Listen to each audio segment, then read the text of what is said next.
Hello and welcome to Healthy Isolation. I'm your host, Professor Luke Prosper, and today we're going to be covering anxiety and fear.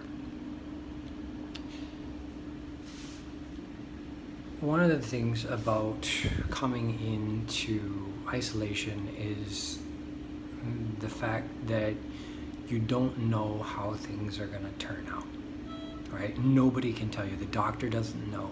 Nobody knows how it's going to turn out. It could be successful, it could fail, and nobody knows, right? It's a 50-50 chance at best that you are going to have a successful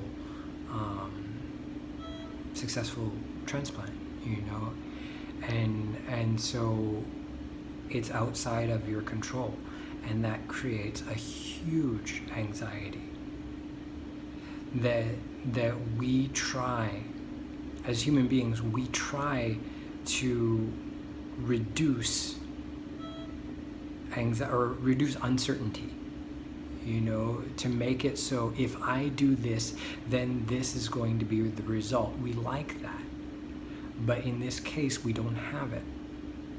And it creates a huge burden on you as the parent, because you don't know. There's no guarantee that things are going to turn out okay. And people say be optimistic. Optimism is garbage.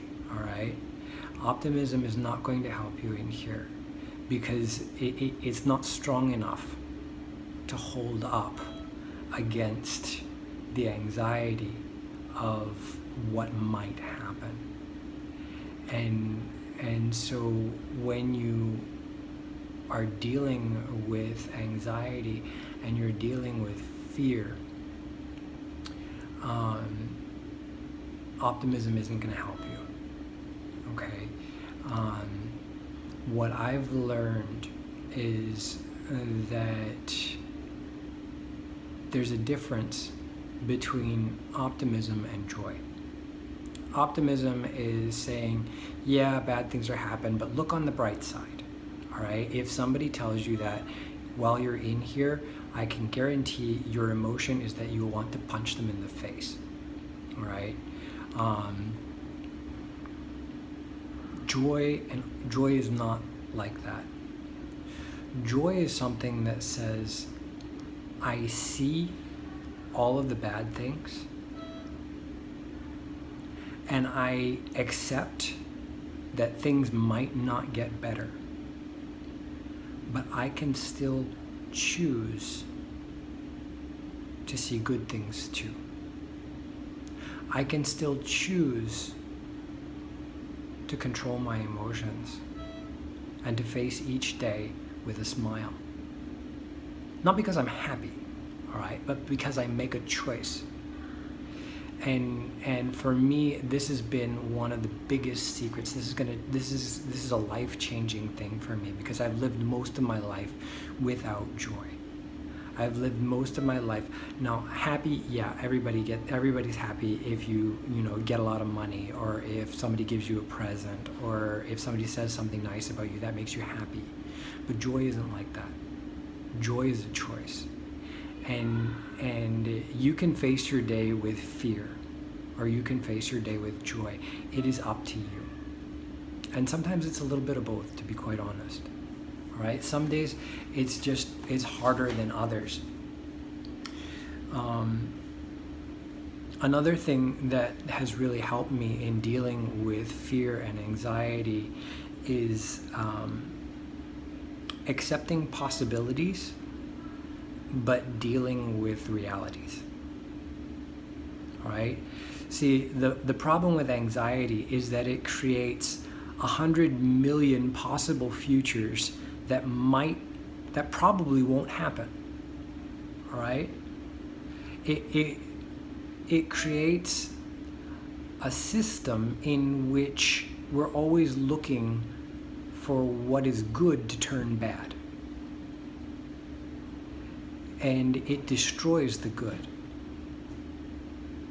And so rather than looking at all the things that might go wrong, it's better to look at what is the situation and just deal with that. All right, this is called might versus is. All right, might, a million things could go wrong. All right, with a bone marrow transplant, you could get a rejection. The cells could not grow. The wrong cells could grow. The wrong cells could grow. I mean, might will drive you insane, but is will help you to face the situation. All right, what is the situation, not what might happen.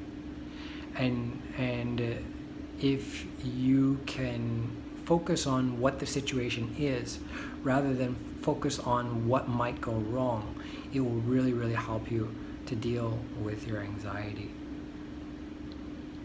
I know for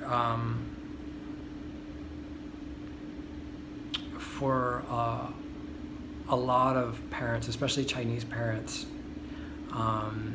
this anxiety is something that can really eat you up. And if you don't face it, let me tell you what'll happen how it plays out. All right, if you're anxious, your child can feel your anxiety. The doctor will give you medicine, and you have to give this medicine to your child at a certain time. But when you're anxious, your child will automatically fight against. All right, he'll fight against you trying to give him this medicine because the motivation underneath it is fear. And your child doesn't want to be afraid, and they don't want your fear. And so they think that if they just reject the medicine, that it will also reject the fear. But as they reject the medicine, your fear continues to grow. All right? And a lot of times I've found when my son refuses to take his medicine, it's when I'm anxious. And the time for him to take his medicine is passing, and I was like, you have to take it now, you have to take it now, and he just won't take it, he just won't take it, he just won't take it. All right? And sometimes the best thing that you can do is to put the medicine down, to walk away, to deal with your anxiety, and to come back when you're calm. All right? And that will help both you and your child to be able to take medicine better. Okay? We'll stop on this for now, and I will see you next time.